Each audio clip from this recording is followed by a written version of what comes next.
खालीखुट्टा आउनु कारण के छ भने चाहिँ हामी दैलेख र कालीकोटको बीच सिमानामा रहेको त्यो माहु लेकमा हामी पशुको उपचारको लागि र एउटा सुस्वास्थ्यको लागि कामना गर्न जहिले पनि हामी खालीखुट्टा पूजा गर्न जान्थ्यौँ।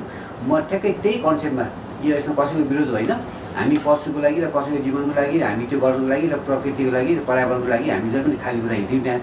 त्यहाँ जानु आस्था र मानेर यहाँ पनि यस्तै हो भनेर मान्छेले यसमा गलत नसुन्नुलाई भनेको छु मैले। भेरी बबई डाइभर्सनमा जस्तै जलविद्युतका उत्पादनका आयोजकहरू भनिरहेछन् ती तुरुन्त बन्यो भने कर्णाली साइड चाहिँ यी सबै समस्या हट्नेछन्। कर्णालीबाट अब जस्तै हाम्रो खानी देखेर जस्तै अब ग्यास भेटेर होइन हल्दी भएको छ होइन, यसले जस्तै यसरी बत्तीबाट बत्ती आइदियो भने अझै हामी धेरै अगाडि बढ्नेछौँ भनेको छ। विकासका साथसाथै पर्यावरण पनि सँगै लैजानु पऱ्यो। अनि राराको वरिपरि पैदल मार्ग बनाउने बेलामा सकेसम्म त्यहीँका ढुङ्गाहरू लाउने गरियोस्।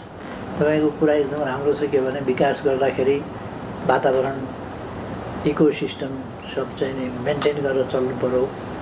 विकासले वातावरण बिगार्नु भएन, वातावरण र विकास सँगसँगै जानु पर्यो। वातावरण नबिगारिकन त्यसलाई सिँगार्नुपर्छ, चित्तिका पार्नुपर्छ। वातावरण इकोसिस्टम त्यसलाई ध्यानमा राख्नुपर्छ। त्यस कारण तपाईँको कुरा ठिक छ, राम्रो छ, तपाईँले गरेको अभियान ठिक छ। त्यस अभियानलाई तपाईँले एकदम ठिक ढङ्गले लानुहोस् भन्ने मेरो शुभकामना। सुशासन भनेपछि भ्रष्टाचार नियन्त्रण होस्, कमिसन तन्त्र नियन्त्रण होस्, घुसखोरी नियन्त्रण होस्, जनतालाई सेवा नदिएर दुःख दिने घुस खाने कुराहरू बन्द होस्। यी सबै कुरा तपाईँका हाम्रा छन्।